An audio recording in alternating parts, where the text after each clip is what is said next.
क्यों जुबैदा के पिता ने जबरदस्ती उनकी शादी करवा दी? आखिर क्यों जुबैदा के पिता ने उनके पति को घर जमाई बनाकर रखा? क्यों जुबैदा की मां ने उनके सामने ये शर्त रख दी कि वे अपने बेटे को छोड़कर चले जाएं? परियों की कहानी हम सब ने सुनी है, लेकिन 50 के दशक की एक एक्ट्रेस ऐसी थी जिसने ये कहानियाँ जी थी। उनके लिए घोड़े पर सवार एक राजा आया और उनका हाथ थाम लिया, इसके बावजूद कि वो एक बच्चे की मां और तलाकशुदा महिला थी। ये कहानी है एक्ट्रेस जुबैदा बेगम की। महाराजा ने जुबैदा के लिए अपना शाही उम्मेद पैलेस छोड़ दिया और उन्हें जोधपुर में छोटी रानी का दर्जा दिलाया, लेकिन कुछ समय बाद ही दोनों की एक प्लेन क्रैश में रहस्यमयी मौत हो गई। जुबैदा की मौत के 72 साल बाद भी उनका जिक्र जोधपुर में आम है। आज बॉलीवुड डायरी में हम आपको बताने जा रहे हैं फेरी टेल सी दिखने वाली जुबैदा की जिंदगी की दर्दनाक कहानी। दोस्तों, जुबैदा बेगम का जन्म 1926 में बॉम्बे के बोहरा मुस्लिम परिवार में एक रईस स्टूडियो मालिक श्री कासिम भाई मेहता के घर हुआ था। उनकी मां फयाजी बाई सिंगर थी। वे अपने माता पिता की इकलौती संतान थी। पिता का हिंदी सिनेमा में इतना नाम और रुतबा था कि फिल्म इंडस्ट्री की कई हस्तियों का उनके घर आना जाना लगा रहता था, जिन्हें देखकर जुबैदा के मन में भी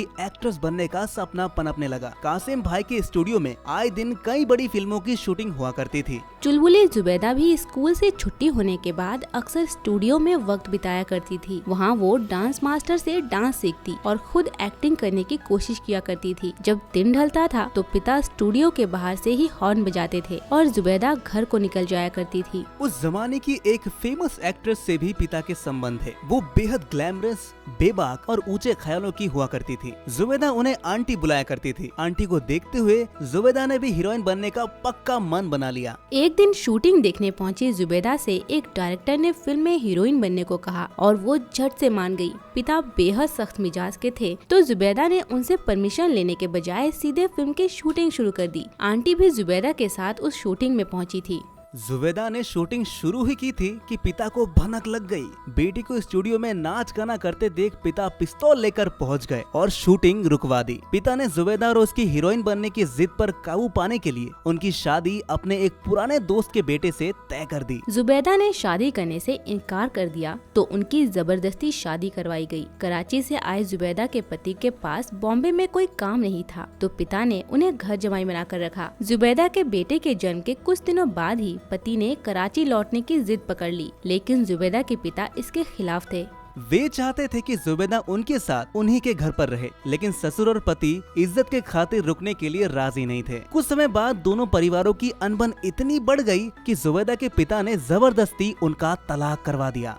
पति और ससुर तलाक के बाद कराची लौट गए और जुबैदा बुरी तरह टूट गई। पति से अलग होने के बाद जुबैदा ज्यादातर समय अपने घर में बेटे खालिद की परवरिश में लगा दिया करती थी। घर से बाहर जाना छूट चुका था। एक दिन जब पिता की गर्लफ्रेंड घर आई तो उनसे जुबैदा की हालत देखी नहीं गई। वो जुबैदा की बेरंग जिंदगी बदलने के लिए उन्हें अपने साथ पार्टियों में ले जाने लगी। वो जुबैदा के पिता से झूठ बोलकर परमिशन ले लिया करती थी। 22 अप्रैल 1950 की बात है। जोधपुर घराने की बेटी राजेंद्र कुमारी की शादी थी। इस शाही शादी में जोधपुर और बड़ौदा से नाच गाने के लिए कई बड़े कलाकारों को बुलाया गया। उस महफिल में 24 साल की जुबैदा भी अपनी आंटी के साथ शामिल हुई। महफिल शुरू हुई और मंच पर एक एक कर कलाकार राजा महाराजाओं के लिए नाच गाना पेश कर रहे थे। अचानक जुबैदा भी मंच पर आई और उन्होंने गाना शुरू कर दिया। हर किसी की नजर जुबैदा पर थी। एक तो सुंदर, ऊपर से आवाज में वो मिठास जो हर किसी का ध्यान खींच ले। उस महफिल में मारवाड़ रियासत के महाराजा हनवंत सिंह भी शामिल थे। जब उन्होंने जुबैदा का गाना सुना तो सुनते ही रहे। महफिल खत्म होते होते महाराजा जुबैदा से बात करने में कामयाब रहे, लेकिन अगले दिन जुबैदा बारात के साथ बड़ौदा लौटने वाली थी। जुबैदा बड़ौदा के लिए रवाना हुई जरूर, लेकिन तबीयत खराब होने पर अगले स्टेशन में ट्रेन से उतर गई। उन्हें शाही मेहमान की तरह जोधपुर वापस बुला लिया गया। जुबैदा की मौजूदगी में वहाँ शाम को बंगले में ही एक महफिल रखी, जिसमें महाराजा हनवंत सिंह मेहमान बनकर पहुँचे। महफिल खत्म होते ही महाराजा अपने महल लौटने ही जा रहे थे कि उनके महफिल छोड़ने से पहले ही जुबैदा ने हिम्मत की और उनसे बात करनी शुरू की। बातचीत में दोनों भाप गए कि उनका ये रिश्ता लंबे समय तक कायम रहने वाला है। कुछ दिनों बाद जुबैदा ने जोधपुर से बॉम्बे लौटने का मन बना लिया। महाराजा ने उन्हें अपने पास रोकने की खूब कोशिशें की, लेकिन सख्त पिता और उनकी परमिशन न होने पर उन्होंने लौटना ही ठीक समझा। जुबैदा के बॉम्बे लौटते ही महाराजा हनवंत बेचैन रहने लगे। वो जुबैदा से मिलने के लिए ऐसे उतावले हुए कि उन्होंने अपने करीबी खुशवंत सिंह को जुबैदा को खोजने बॉम्बे भेज दिया। खुशवंत कामयाब हुआ और सही पता जानते ही महाराजा खुद बॉम्बे पहुंच गए। महाराजा हनवंत मुंबई आकर एक होटल में ठहरे। आखिरकार उन्होंने अपने करीबी की मदद से जुबैदा को मिलने बुला ही लिया। मुलाकातें हुई और दोनों ने एक दूसरे के साथ जिंदगी गुजारने का फैसला कर लिया। लेकिन ऐसा होना आसान नहीं था। हनवंत सिंह जोधपुर के राजा थे और जुबैदा मुस्लिम एक्ट्रेस। महाराजा हनवंत की महज 20 साल की उम्र में ध्रांगधा की राजकुमारी कृष्णा कुमारी से शादी हुई थी। 5 साल बाद उन्होंने एक स्कॉटिश नर्स सेंड्रा से दूसरी शादी की। 1.5 साल बाद जब सेंड्रा इंग्लैंड लौट गई तो महाराजा ने उन्हें मनाकर लाने की कई कोशिशें की, लेकिन वे लौटी ही नहीं। फिर महाराजा अपनी पहली पत्नी कृष्णा के साथ उम्मेद भवन पैलेस में रहते थे। वहीं दूसरी तरफ जुबैदा के पिता भी सख्त मिजाज के आदमी थे, जो उनकी जिंदगी का हर फैसला खुद लिया करते थे। दोनों के रिश्ते का खुलासा तब हुआ जब महाराजा के भेजे जा रहे कीमती तोहफों की भनक जुबैदा की माँ को लगी। माँ को मनाने के लिए एक दिन जुबैदा ने महाराजा को घर बुला लिया। मुलाकात में माँ ने महाराजा को साफ इनकार कर दिया।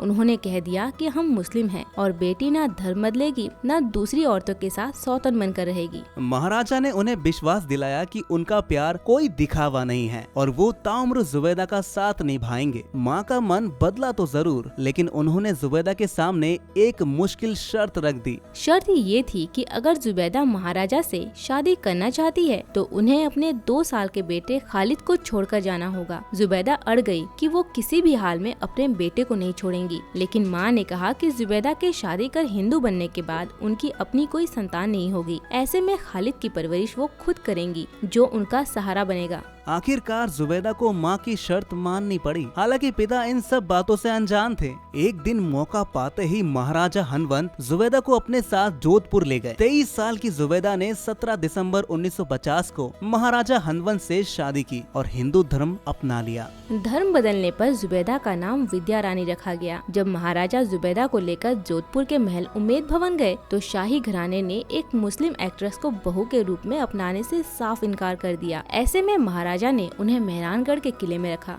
जुबैदा को महाराजा ने शादी के बाद छोटी रानी का दर्जा तो दिया, लेकिन राजघराने और राजपूत समाज ने उन्हें कभी अपनाया ही नहीं। जुबैदा को उम्मेद पैलेस भवन में होने वाली किसी भी चर्चा में शामिल होने की अनुमति नहीं थी। उन्हें कभी शाही सलाहकारों में शामिल नहीं किया गया, जबकि महाराजा की पहली पत्नी कृष्णा को आगे जाकर राजमाता की उपाधि दी गई और सभी शाही फैसले उनसे सलाह मशवरा करने के बाद ही लिए जाते थे। ये बात जुबैदा को भी खटकती थी। हालांकि वो और बड़ी रानी कृष्णा अच्छी दोस्त बन चुकी थी। समय बीतता गया और जुबैदा ना चाहते हुए शाही रीति रिवाजों को अपनाने लगी। शादी के 1 साल बाद 2 अगस्त 1951 को जुबैदा ने महाराजा हनवंत के बेटे राव राजा हुकुम सिंह को जन्म दिया। राजा हुकुम सिंह को टूटू बनना कहा जाता था। वहीं भारत को आजादी मिलने के बाद राजशाही खत्म की जा रही थी और सरकार बन रही थी। 1949 में राजस्थान राज्य बना और वहाँ के मुख्यमंत्री कांग्रेस के जयनारायण व्यास चुने गए। जोधपुर में अपनी पकड़ बनाए रखने के लिए 1952 में अखिल भारतीय राम राज्य परिषद पार्टी बनाई और खुद चुनाव में उतरे। उन्होंने लोकसभा